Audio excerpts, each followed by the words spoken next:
Salutare, prieteni! A venit momentul mult așteptat al lui Cosmin.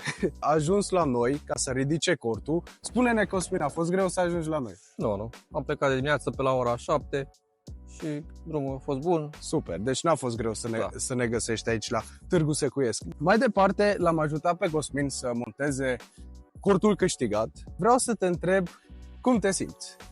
Sunt super încântat, nu mă așteptam.